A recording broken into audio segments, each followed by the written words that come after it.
and welcome once again to my YouTube channel English for Everyone. Well guys, आज की video में हम sentence का स्टडी करेंगे। सेंटेंस क्या होता है? क्या होता है भाई सेंटेंस? आप अपनी रोजमर्रा जिंदगी में बहुत सारे सेंटेंसेस बोलते हैं। यहाँ आओ, ये करो, वो देखो, मुझे सुनो, उसको पढ़ाओ, ये काम करो, वो ना करो। ओके, ये सब क्या है? ये सेंटेंसेस ही तो हैं। ठीक है, तो सेंटेंस क्या है? सेंटेंस अल्फाज का ऐसा मजमुआ होता है जो अपनी बात कंप्लीट कर दे। The combination of words that has a complete thought. ऐसा कॉम्बिनेशन ऑफ वर्ड्स होता है जिसमें एक थॉट, जिसमें एक आइडिया कंप्लीट हो जाता है। उसको किसी दूसरी चीज की जरूरत नहीं पड़ती है अपनी बात कंप्लीट करने के लिए। एक सेंटेंस में हम अपनी बात कंप्लीट कर सकते हैं। Okay, one thing. Second thing, sentence में सब्जेक्ट और वर्ब का होना बहुत जरूरी है। Sentence is the combination of subject and verb. Subject and verb का एग्रीमेंट होना बहुत जरूरी है। Second thing. Third thing, sentence always starts with a capital letter and ends with period, जिसका हम फुल स्टॉप भी बोलते हैं। ओके, इसके अलावा सेंटेंस क्वेश्चन मार्क पर भी एंड हो सकता है। अगर मैं कोई सवाल कर रही हूं भाई, तो उसको मैं फुल स्टॉप पे फिनिश नहीं करूंगी, उसको तो मैं क्वेश्चन मार्क पे ही फिनिश करूंगी। उसके अलावा सेंटेंस साइन ऑफ एक्सक्लामेशन पर भी खत्म हो सकता है। सेंटेंस में एक क्लॉज भी हो सकती है, सेंटेंस में दो क्लॉजेस भी हो सकती हैं, सेंटेंस में 2 से 3 क्लॉजेस भी हो सकती हैं। भाई हमने बात कंप्लीट करनी है। अब हम एक क्लॉज के सहारे कंप्लीट कर रहे हैं, 2 क्लॉजेस के सहारे कंप्लीट कर रहे हैं, या 2 से ज्यादा क्लॉजेस उसमें ऐड कर रहे हैं, लेकिन बात हमारी एक सेंटेंस में कंप्लीट होनी चाहिए। हमारा आइडिया उस सेंटेंस में कंप्लीट होना चाहिए। फॉर एग्जाम्पल, अगर मैं कहती हूं गो, तो क्या ये एक सेंटेंस हो सकता है? जाओ। हाँ भाई, ये हो सकता है।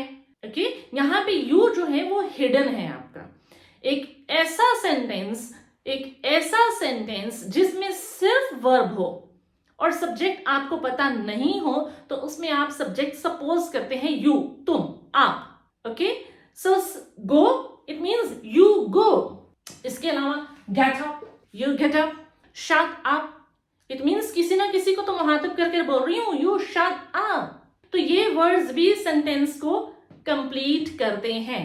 इसके अलावा सेंटेंस ऐसा भी हो सकते हैं कि आई ईट एन एप्पल, ये भी एक सेंटेंस है।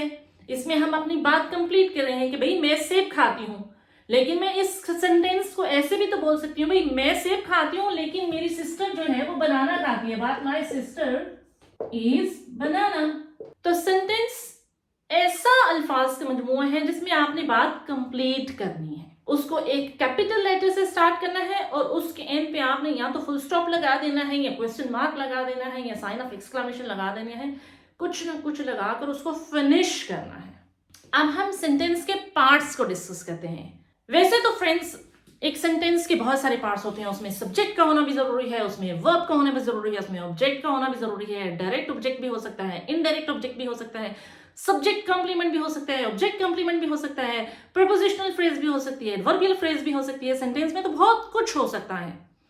ओके, लेकिन हम सिर्फ सब्जेक्ट और प्रेडिकेट को डिस्कस करेंगे कि इस सेंटेंस में सब्जेक्ट क्या होता है और प्रेडिकेट क्या होता है। चले देखते हैं। Well guys, there are just 2 parts of a sentence. Okay, subject and predicate. Subject क्या होता है? Doer of an action. एक ऐसा शख्स होता है जो एक्शन परफॉर्म करता है।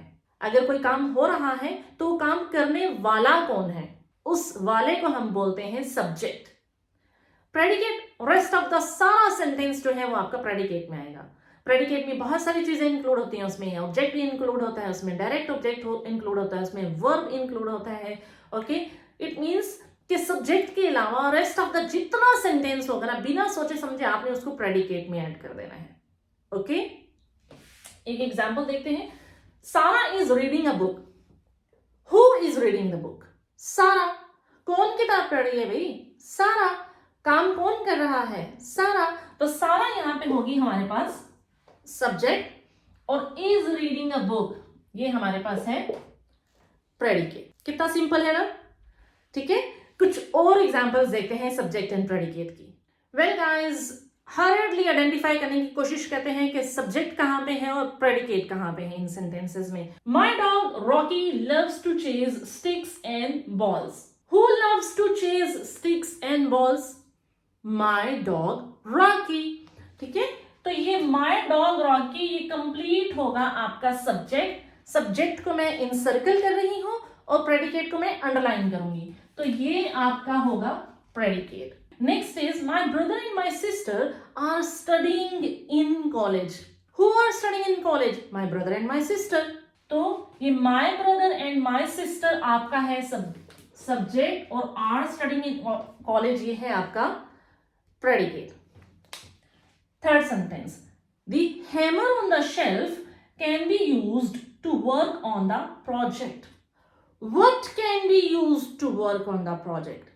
The hammer on the shelf, वो वाली हैमर जो शेल्फ पर पड़ी हुई है, दैट कैन बी यूज। तो the hammer on the shelf ये कंप्लीट हमारे पास सब्जेक्ट है और ये है हमारा predicate. Next, the girl in the blue dress arrived late. Who arrived late? The girl in the blue dress. So ये आपके पास ये पूरा एक सब्जेक्ट है और ये है उसका predicate. I love seafood. Who loves seafood? I. So I subject, love seafood, predicate. Easy है ना? देखा, मैंने आपसे पहले कहा था कि बहुत इजी है। आपने क्या करना है, आपने सिर्फ एक सेंटेंस में सब्जेक्ट को आइडेंटिफाई करना है। अगर आप सब्जेक्ट को आइडेंटिफाई करने में सक्सेसफुल हो जाते हैं तो उसके अलावा तो बाकी का सारा जो है वो प्रेडिकेट होगा। Well guys, this is all about today. I meet you in the next video. Till then, if you are new on this channel, don't forget to subscribe my channel.